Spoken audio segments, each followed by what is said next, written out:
Hello friends, welcome to Creative Medicine. In this lecture, we will learn about Hello friends, identify the instrument. So what is this? This is a harmonic scalpel. It is a harmonic scalpel.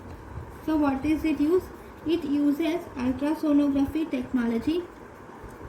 It uses ultrasonography technology to cut the tissues while sealing them. It will also cut the tissues and it will seal them also. So the scalpel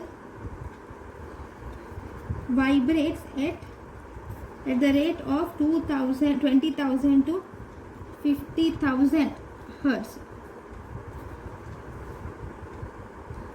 So it causes protein denaturation.